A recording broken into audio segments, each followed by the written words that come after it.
C'est une pensée qu'il faut changer. C'est une pensée de pauvreté et de médiocrité.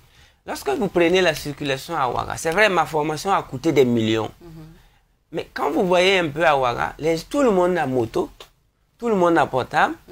Alors qu'il voit des gens qui roulent les motos de 1 million, qui n'ont même pas encore reçu une éducation de 15 000 francs CFA.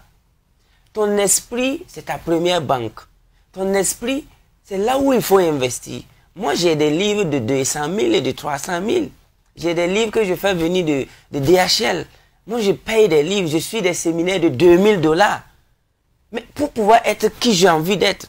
Par contre, les gens vont aller prendre des prêts pour construire une maison, aller dormir.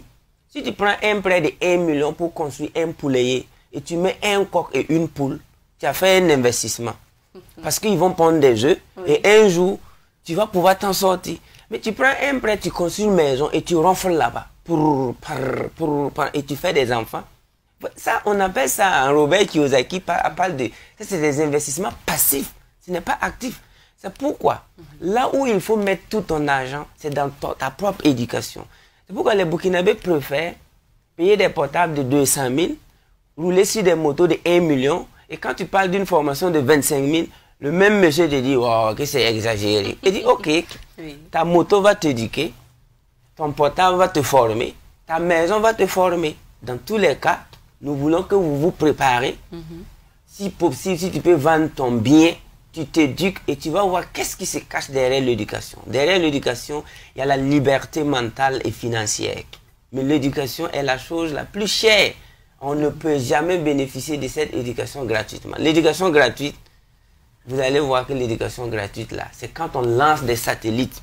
C'est quand on atteint un niveau économique, mental supérieur, qu'on peut dire, bon, maintenant, l'éducation est moins chère. Mais lorsque vous peinez même à manger du riz, et vous faites votre éducation gratuite, mais ceux qui vont financer cette éducation, c'est pour que vous coulez. Donc, je suis en train de dire à tous les parents que c'est dans l'éducation que tu dois emprunter de l'argent. Quand les gens mettent les enfants dans les écoles de 2500, 5000, le papa vient déposer l'enfant avec voiture. Et la consommation en carburant journalier de sa voiture, là, ça vaut 5000. Il boit la bière, mais son enfant étudie dans une école de 2500 ou 5 000. Et il est fier parce que l'éducation est moins chère. Soyons un peu pragmatiques, honnêtes et logiques. Et nous allons voir que la vie va nous payer en fonction de ce que nous insérons dans notre esprit.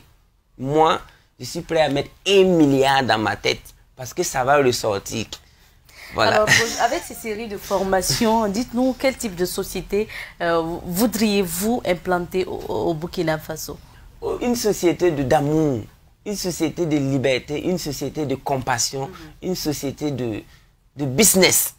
Parce que lorsque tu prends la route, on sent la haine dans les yeux des gens.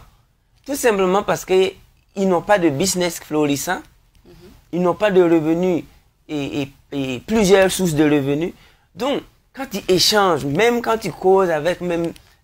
Souvent, j'échange beaucoup souvent avec les policiers quand je marche. Je vois que souvent, il y a d'autres qui ne sont pas contents, même quand ils sont arrêtés au feu. Je sens dans la mine, là, il y a quelque chose. Tout ça, on devait le faire par amour.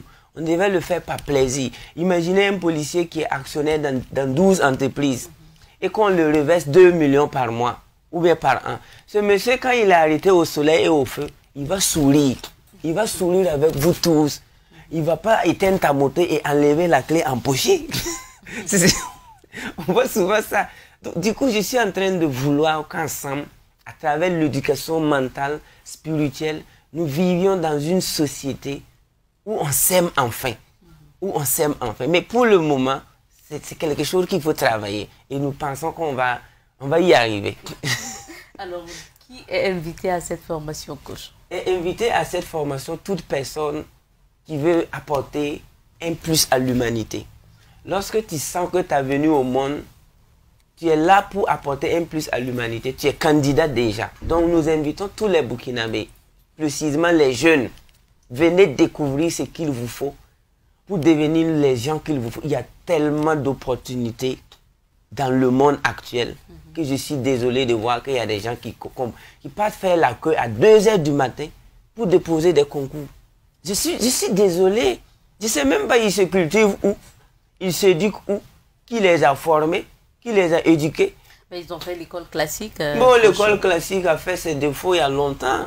L'école est périmée avec les télécentres. Vous avez vu à un moment, les télécentres ont disparu. L'école est périmée, mais malheureusement, il y a des gens qui ne comprennent pas que l'école se limite en classe de CM2 dans le 21e siècle. C'est-à-dire savoir bien lire et écrire, savoir conjuguer les verbes, et tu rentres maintenant dans l'auto-éducation, voyage en voyage, séminaire en séminaire, réseau en réseau, contact en contact, et tu deviens riche avant 30 ans. Mais je suis désolé de voir des gens qui continuent de bosser jusqu'au Master 2, et après ils n'ont même pas un stage non rémunéré. Mais regardez ça, regardez. Il va au Master 2, il cherche stage dans la ville, là, on ne le veut même pas. Alors que toutes ces années perdues, là, tu pouvais t'éduquer en lisant des vrais livres, en suivant des conférences, en voyageant même. C'est ce que moi j'ai fait en tout cas. Je n'ai pas de diplôme.